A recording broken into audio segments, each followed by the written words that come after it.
everyone, Elizabeth here. The Last Laugh delivers stories that leave you speechless. If you're here for it, hit subscribe and let's go. If this story speaks to you, please take a moment to like and subscribe, but only if it genuinely connects. Drop your location and the time in the comments. My name is Imanio Yellerin. I am 29 years old. I am a licensed property manager and certified real estate appraiser at Holloway and Crane Property Group in Fayetteville, North Carolina. And for the last 4 years I have assessed the value of things. Land, structures, the weight of what gets built on top of a foundation and what it costs when it's gone. I did not choose this work by accident. I grew up in a house where value was assigned selectively, and I learned early that the only reliable way to know what something is worth is to put a number on it yourself. My grandmother, Iris O'Yellerin, raised me from the age of 3 until I was 9, in the farmhouse on Hollow Creek Road in Albemarle, North Carolina. 14 acres, a white clapboard house, 2 outbuildings, and a creek that ran loud in the spring and nearly silent by August. My mother, Vivian O'Yellerin Marsh, worked in hotel management in Charlotte during those years and sent money when she remembered. My grandmother cooked, drove me to school, read to me on Sunday evenings from a stack of library books she refreshed every 2 weeks. She called me her best girl. She meant it the way people mean things when they have no reason to perform. When I was 9, my mother remarried a man named Conrad Marsh and moved me to Charlotte. My grandmother came for holidays. She grew quieter with age but never smaller. He kept the farmhouse. He kept the land. She kept her own counsel about what she intended to do with both. And for 20 years, none of us asked her directly because she had that quality. The quality of a person who has already decided and will tell you when she's ready. She died on a Tuesday in October at 81 of congestive heart failure in her own bedroom in her own bed. I drove 4 hours the morning I got the call. When I arrived, my mother was already there. So was my mother's sister, Aunt Laverne. So was Conrad. They were in the kitchen, and the conversation stopped when I walked in the way conversations stop when the person being discussed enters the room. My mother looked at me and said, "The house goes to Laverne and me. We've discussed it. There's nothing for you to contest." I hadn't said a word yet. I had been in the house for 40 seconds. The wound happened 3 weeks later. The memorial was held at Elmcroft Funeral Home in Albemarle, in the reception hall on the ground floor. A long room with beige walls and folding chairs and a table of photographs that Aunt Laverne had arranged, mostly of my grandmother in her later years. Her garden, her church choir, a birthday dinner from 2018 where she was wearing a yellow dress and laughing at something off camera with the completeness of someone who has lived well and knows it. I arrived 30 minutes early because I had promised my grandmother 2 years before she died that I would help set up. That was a thing we did. We made small plans together and we kept them. She knew I would come early. I think she may have known other things too. I was arranging a vase of white chrysanthemums near her portrait when my mother came in. She had her reading glasses on and a clipboard. The way she carried herself at events she was organizing. Efficient, directed, managing the space the way she managed all spaces, by establishing immediately who was in charge of it. She looked at me with an expression I recognized. The one that meant she had already decided something and was delivering the conclusion, not opening a negotiation. "Imani," she said. "I need you to wait outside." I looked at her. She was standing 3 feet from my grandmother's portrait. The chrysanthemums I had just arranged were behind her. 14 family members were already in the room. 2 of my grandmother's church friends, Miss Eunice Tatum and Miss Dolores Sims, both in their 70s, women who had known Iris O'Yellerin for 50 years and who had driven 2 hours that morning from Concord, were seated in the second row watching. The funeral home coordinator, a young man named Terrence, was at the back table adjusting the flower arrangements and had gone very still. Everyone heard. I said, "Mom, this is Grandma's memorial. You're making this about yourself," she said. Her voice was steady. She had decided the thing in advance and was simply executing it. "You always have. Please wait outside until I come for you." She said it with her back half turned already. The way you say something to someone you've decided is peripheral. She turned to Terrence and asked him about the order of service, and the conversation moved on, and I was standing in my black dress with chrysanthemum stems in my hands in the middle of my grandmother's memorial, and I had just been addressed as a disruption. I set the flowers down. I walked out. I stood in the parking lot of Elmcroft Funeral Home for 1 hour and 40 minutes, in 46-degree October weather. I did not have a coat because I had not expected to be outside. I sat on the low concrete wall near the parking lot entrance and I watched cars arrive and watched them park and watched people I recognized, cousins, neighbors, church members, walk past me without understanding why I was outside, offering small uncertain smiles, and I smiled back because the alternative was to make it harder on everyone, and that has always been my particular inheritance, the capacity to make things easier for people who are not doing the same for me. My mother did not come for me. When the doors opened and the attendees began to leave, my grandmother's church friend Miss Eunice came directly to me. She was a small woman in a gray coat and she walked with a cane and she moved through the crowd with the purposeful directness of someone who had somewhere specific to be. She took my hands in hers. Her hands were warm, which I noticed because mine weren't, and she looked at me and said, "She told me about you, baby. She told me everything." I had not understood what she meant. Not yet. Her name is Portia Wells. She is 61, and she runs a small alterations and tailoring shop called Wells and Needle on Murchison Road in Fayetteville, 4 blocks from the Holloway and Crane office where I work. She took over the shop from her mother 18 years ago, and she knows every inch of every garment she touches the way I know every square foot of every property I assess, with the specific, serious attention of someone who understands that the details are the whole thing. Portia was my mother's college roommate for 1 semester 29 years ago, before they parted ways over something Portia described only as a fundamental disagreement about whose life was whose.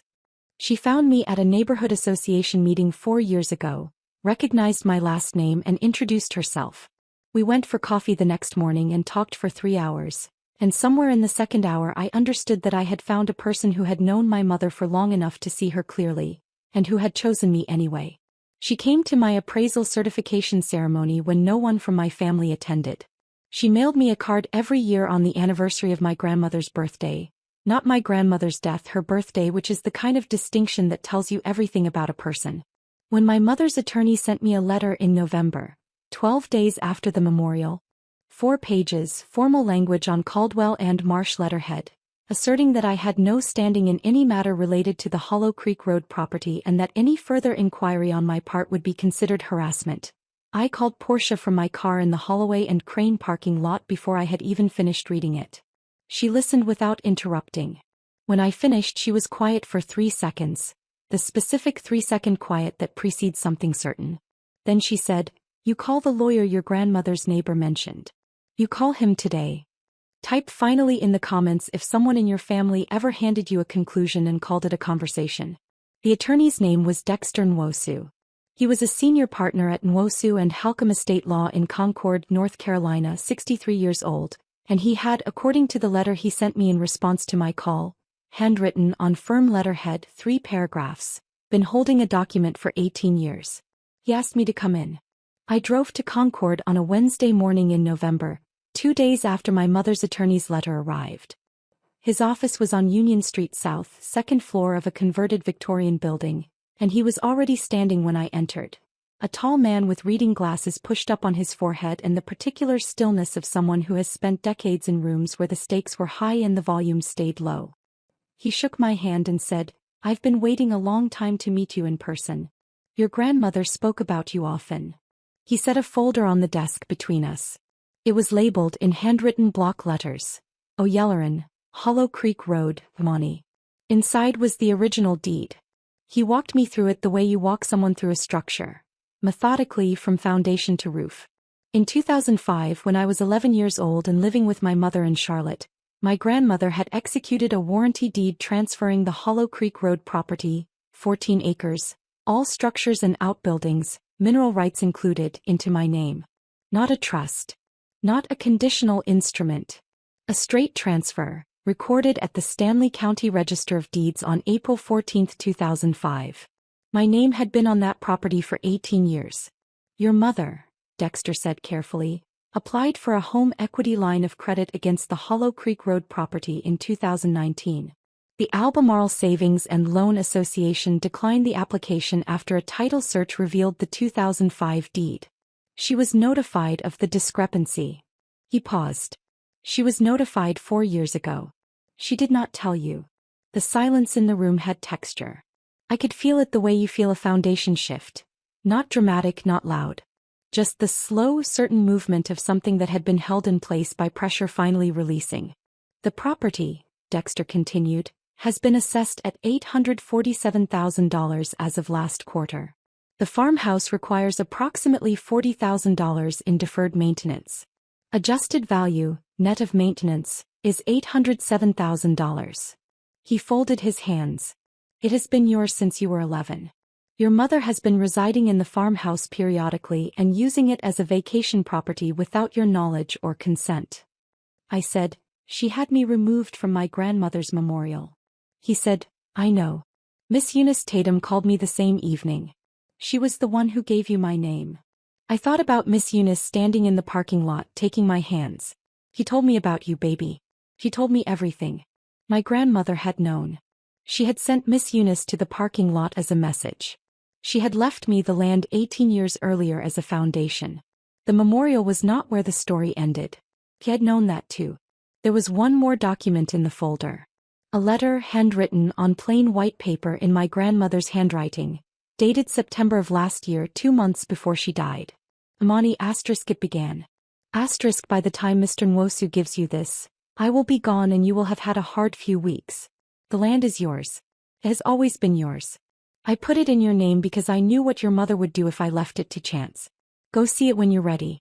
The creek still runs loud in spring. I want you to hear it. I folded the letter and put it in my bag. I signed the documents Dexter required. He confirmed that he had already notified the Stanley County Register of Deeds, and that a formal title confirmation letter, the Stanley County Title Reaffirmation Notice dated November 19th, had been issued that morning. Then he said, your mother has a gathering at the farmhouse this weekend. Her sister and several family members will be there. She is, from what I understand, planning to discuss the property and next steps for its use. He looked at me over his reading glasses. You own the property. You may attend as the owner. Type boundaries in the comments if you've ever been locked out of a room in your own life. I drove back to Fayetteville. I called Portia. She said, tell me you're going. I said, I'm going. She said, I'll come with you. 3 days before the gathering my mother called. Her voice had the tone it always had when she was managing a situation. Warm on the surface, organized underneath. She said the gathering was a family matter and that she hoped I understood this was a sensitive time and that she'd be in touch about including me in future discussions about the property. She said the word including the way people say it when they mean the opposite. I thanked her and hung up. Dexter had already confirmed the previous day that a letter had been sent to my mother's attorney from Nwosu and Halcombe. The Hollow Creek Road ownership confirmation letter dated November 21st, formally notifying all interested parties that the property had been held in my name since 2005 and that any further occupancy or use without my consent would constitute trespass. My mother had received it. She had called me anyway. She had always believed the room was hers to arrange. Even after the walls changed. I arrived at the Hollow Creek Road farmhouse on a Saturday at noon. The property was exactly as I remembered it. White clapboard siding, green shutters, the 2 outbuildings behind the main house, the November oak trees bare and enormous against the sky. The creek was quiet this time of year, just audible from the driveway if you stood still long enough. I stood still for a moment. I listened. I hadn't stood on this land since my grandmother's last birthday 2 years ago, and the recognition was physical. The particular way a place you loved before you had words for love comes back to you all at once, through the feet first. Portia stood beside me. She had driven from Fayetteville and she hadn't talked much on the way, because she understood the moment required silence before it required anything else. She was wearing a dark green coat and she looked as she usually did, like someone who had already decided what the day called for and dressed accordingly. There were 4 cars in the driveway. My mother's silver Lexus. Aunt Laverne's minivan. 2 others I didn't recognize. One with a Stanley County Realty Associates placard on the dashboard. Through the front window I could see movement. People in the living room, the dining table set, the particular choreography of a gathering already in progress, already organized around an assumption. My mother had believed she had 3 days head start. She had received Dexter's letter on Wednesday. By Saturday she had apparently decided that the fastest path was to proceed and manage the legal question later. The same strategy she'd used her entire life, which was to move faster than the people around her and call it momentum. I walked to the front door and knocked. My mother opened it. She was holding a glass of sweet tea and wearing the expression she used for surprises she hadn't organized. A rapid recalibration behind the eyes, the social smile thinning slightly at the edges. She looked from me to Portia and the expression completed its calculation. This was not a social call. Imani, she said. I told you this wasn't a good time. I know, I said. I'm not here as a guest. She opened the door the rest of the way because not opening it would have been a statement in front of witnesses. And my mother had always understood that certain battles were better fought without an audience watching the opening move. We stepped inside. The living room held 7 people. Aunt Laverne was seated on the couch beside her husband, a man named Douglas who had the look of someone who had been told what the meeting was about but not all of it. Attentive, slightly uncertain, waiting for the shape of the room to clarify. 2 women I recognized as friends of Laverne's, Sandra Pittman and her daughter Kezia, both from Albemarle, sat in the armchairs near the fireplace with the settled comfort of guests who had been told this was a routine planning discussion. At the dining table, visible through the archway, was a man in a brown sport coat with papers spread in front of him. A real estate agent, mid-50s, with a folder from Stanley County Realty Associates open beside his coffee cup and a legal pad with figures written in 2 columns. I looked at the legal pad from across the room. The top line read, Comparable sales, Hollow Creek Road Corridor. Asking range $810,000 to $875,000. My mother had hired a real estate agent to price and list a property she had never legally owned. She had done it 3 days after receiving a certified letter informing her that the property belonged to me. She had done it in the house my grandmother had lived in for 60 years.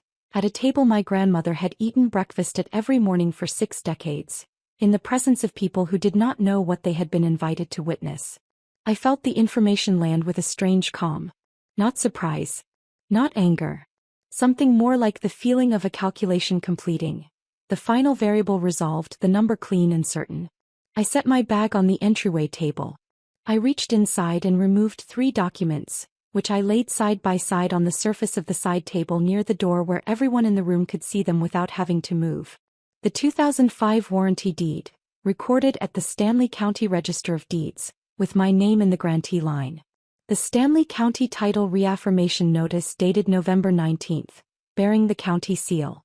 And the Hollow Creek Road Ownership Confirmation Letter from Nwosu and Halcombe Estate Law dated November 21. The letter my mother had already received, already read, already decided to override. Mom, I said. I'd like to introduce myself to your guests. The real estate agent looked up from his legal pad. He was wearing a name tag. Martin Caudle, Stanley County Realty Associates. He looked at the 3 documents on the side table. He looked at me. His expression moved through professional courtesy into something more careful. The specific alertness of a person who has just recognized that the transaction he was briefed on is not the transaction that is currently occurring. My name is Imani Yelloran, I said to the room. I'm a licensed property appraiser at Holloway and Crane Property Group in Fayetteville. I'm also the legal owner of this property. I picked up the warranty deed and crossed to the dining table, setting it in front of Martin Caudle so he could read the grantee line without having to take it from my hand. The deed was executed and recorded in 2005. The title was reaffirmed by Stanley County 4 days ago. Any listing agreement executed for this property without my written authorization would be void at the moment of execution. The room had gone very quiet. Martin Caudle read the deed. He read the grantee line twice, which told me he was thorough. He picked up the title reaffirmation notice and read that too. Then he closed the Stanley County Realty Associates folder, carefully, with the particular care of a man who was now focused entirely on extracting himself from a situation he had not been warned about, and placed his hands flat on the table. Ma'am, he said, not to my mother. To me. I was not provided with a title search prior to this meeting. I'll need to withdraw from any further action on this property until the ownership question is resolved. I said, the ownership question is resolved. It's on the table in front of you. He nodded once. He began gathering his papers. Aunt Laverne said, Vivian. Just the name. Nothing else. But the way she said it, low, tight with a 4-year weight behind it, told me she had known. Maybe not everything. But enough. My mother's glass of sweet tea was in her right hand. Her left hand found the back of the nearest chair and gripped it, Not leaning, not sitting, just holding on to something fixed while the room reorganized around her. Her face did not collapse the way faces do in movies. It went very still. The management expression, the one she had worn my entire life, the one that said I have already accounted for this, drained out of it. What remained underneath was smaller. Older. Less certain of itself. "This is not what your grandmother intended," she said. Her voice was careful. Still trying. "I have her letter," I said. "Handwritten. She explains exactly what she intended." My mother looked at Portia, who had not moved from near the door, who had not said a single word, who simply stood with the quality of someone who had been waiting 29 years for a particular kind of morning and had arrived at it and found it to be exactly as she had expected. My mother had known Portia for a long time.